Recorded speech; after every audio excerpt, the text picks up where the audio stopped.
What's good with the YouTube? You already know Big Flacco with a convict's perspective, and I'm gonna smash, dash, and slide on through with that little bit of energy. Please hit the like, subscribe, comment, do all those things to help support this channel, and hit that bell notification for future fire content. Man, once again, man, unfortunately, we had another prison murder, man, that happened on July 3rd, the day before 4th of July, man. We're gonna get straight into it, man. I don't know how many murders have happened so far in the state of California this year in prison. North Kern State prison officials investigating the death of an incarcerated person as a homicide, man. I think North Kern has the most homicides out of all prisons this year in California. Okay, so here we go, man. Let's get straight to it, man. Here's the article we're going to read. It just came out by CDCR. California Department of Corrections and Rehabilitation (CDCR) officials are investigating the death of the incarcerated person Ricardo Saldivar at North Kern State Prison as a homicide. On Monday, July 3rd at 2:08, an officer conducting a security welfare check of the reception center approached a cell occupied by Saldivar and incarcerated person Peter Valencia. The officer observed Saldivar unresponsive in the cell and immediately summoned for medical response. Responding staff initiated life-saving measures, summoned an ambulance, and transported Saldivar to the prison's triage and treatment area. Man. So this happened in the reception center, man. This was not on the main line. And, Delano is a very huge prison that has a lot of inmates coming in from all different areas, from Northern California all the way down south, man. It's one of the main reception centers today. Here we go.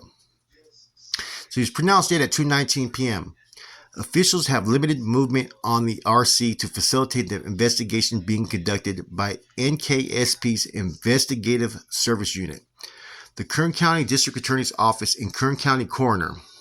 The Office of the Inspector General was notified, and the Kern County Coroner will determine Saldivar's official cause of death. Saldivar was received from Los Angeles County on June 22, 2023. He was sentenced to serve life with a possibility of parole for first-degree murder and first-degree attempted murder, sentences to be served consecutively. That means he went to a trial. Okay, let's see who the other individual. This has got to be an interesting case, man, because you don't see too many that happen in reception center, man. In fact, this is one of the first that I possibly can recall that I've ever heard about actually occurring on the reception side. Most of the time, they're on established main lines, level 4s. Every once in a while, you hear about a level 3 or level 2, you know what I'm saying, but mainly on the level 4 180 side, man, or in the SHU. Security housing unit, there's been a lot of hits, man. A lot of times people get placed in the cell with someone that needs to go, or someone's not complying with set procedures, and things happen, man. This guy was young, though, 25 years old. So let's see what else, man.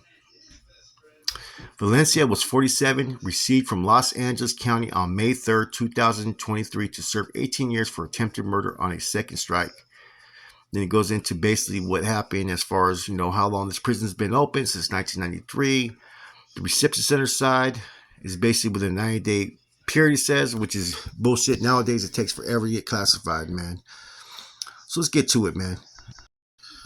Now, what I find kind of interesting about this whole case is, look, man, this guy's 25 years old, June 22nd, 2023. So he was only in prison 11 days, man. Due to do a lot of time, man. Next thing you know, he's allegedly, we don't know the case factors here, man, but maybe he was killed by his cellie. Maybe he wasn't. Like I said, man, these are the allegations that are occurring, man. But in any event, he's a young kid. He's a youngster. First term in prison, man, and who knows what could have possibly happened, man. Like, I don't like to speculate too much because I know speculations where rumors start. Anytime something happens in a cell, you don't know what really transpired. It could be anything from someone falling off the bed to bumping their head. Next thing you know, someone's being accused of assault, to something really occurring in the cell where someone gets busy. You don't know if this dude right here, youngster, was just on his last, hoorah, and decided to try to attack his cellie. We don't know. We don't know anything, man. We just know that he was found dead in his cell, unresponsive, and it occurred in his reception center. So a lot of times, all fingers are going to be pointed at the cellie. You know what I'm saying? And I'm going to sit there and say, majority of the time, it is going to be the cellie, man. But you never know the cause and effects of what really transpired, man. What you think happened and what happened are always going to be two different things, man. It's just unfortunate someone this young has lost their life, man. And we all have families. A lot of us have kids. And when you go into prison, all you ask for is to hopefully someday get out to them, to live another day, to live your life as you want to see it. And nowadays, when you go to prison, like I've been trying to tell these youngsters that listen to our channel, or those young, people who are on the fence, there's no guarantee you're gonna ever see the streets again when you go to prison nowadays. It's a dangerous environment. I mean, killings are happening in county jails. They're happening in reception centers now. Before, the majority of these killings were occurring in what I'm saying, behind the wall, a level 4 yard. Now there goes the alleged suspect. He has a Mexicano on top of his head. Looks like he has an 18 potentially on the right side of his face. Playboy over his lip, and yeah, he's definitely got those tats of a gang member. You know what I'm saying? I don't know if this was on the active or inactive side. Um, a lot of times an in-house cell type of removal big out of man. I mean, you would think it'd have to be cleared if it was on an active yard, but I don't know. This could have been an active yard, and it could have been a sanctioned removal, or it could have been someone who just fucking decided to the youngster posed a threat. I don't know. You know what I'm saying? There's still a lot of stuff up in the air. But it did happen in a reception center. He's being accused or under investigation for potentially being the one that caused his cellie to be murdered. It didn't really list anything as far as any type of injury, so you don't know what really happened, man. Um, you know, like I've always said, prison is a volatile environment. Anything can happen at any given time. A lot of times you can feel the energy on a yard when it's about to kick off or when someone's about to get their life took, and that's when everybody's, high alert senses going full blast, full throttle, full 60. Let's get it. You know, times have changed though, man. I think a lot of these hits nowadays, if they're not personal, they're money related. Now, how much could someone who just hit the system at that young of age get into? Um, how long were they fighting their case? There's a lot of things you got to sit there and look into, man. Because, like I've come to learn, um, Southside of politics are similar, but also so much different than Northern politics, man. Um, incidents can happen in the cell. People can get off on each other a lot more without repercussions. But then again, it's also about who you know when it comes to the Southsiders. You know what I'm saying? Who the big homie is from their neighborhood, who could vouch for them. It's a little bit different as opposed to how the Northerners have to follow one set guideline, one set rule. I think in doing these videos and spills, man, having a prison career, where I did a lot of time, I think the only message I can convey to anybody out there is just don't come to prison, man. Prison changed. The rules are different. The politics are different. If you have a set expectation of how you think prison is supposed to work, how these organizations are supposed to work, and how your movement or cause is supposed to work, a lot of times it's not going to live up to the standards you expected, man. People are getting killed over cell phones. They're getting killed over fucking drug debts, and what I'm saying. A lot of that is being self-created by each group's fucking leadership, man. Just force feeding drugs in these on these yards, allowing people to use, and at the end of the day, it's all about that money, man.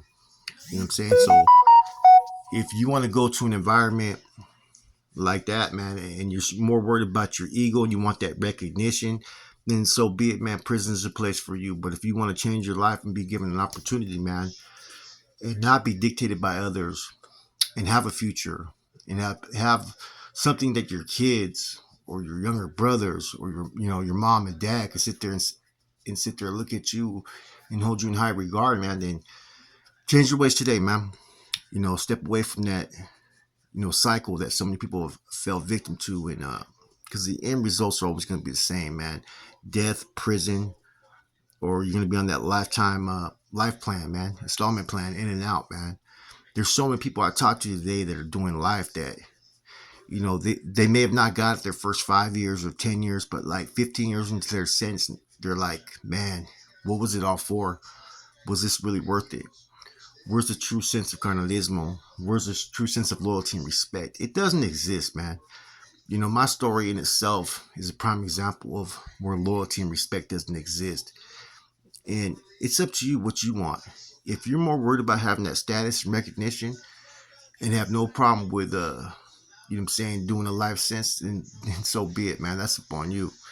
See, me personally, the only person that's gonna put me behind the walls for the rest of my life is gonna be me, myself, and my actions. You know what I mean? And to this day, I'm still always gonna make the right choice to safeguard myself at all cost. Um, but at the end of the day, man, you know, it's not the life because anything can happen, man. It's not just the life out there in the streets, gangbanging and being involved in illicit activities, because that can also take you to prison for the rest of your life because you never know what type of predicament you may be up in. You know, the streets are very crooked. You know what I'm saying? The game's a game, like the movie The Wire used to say, or this TV show, and that there's no other way but to explain it, man. And with prison, it gets a little bit worse, man. Um, you're in an environment to where your movements, your food, everything is basically controlled by another person. And on top of that, your politics are going to be controlled by another person as well, unless you were sent to a leadership position.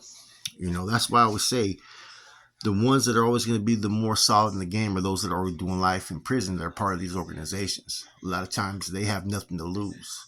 Whereas those that have maybe doing 10 years, 5 years, 15 years, they get pulled. They got a date. You know what I'm saying?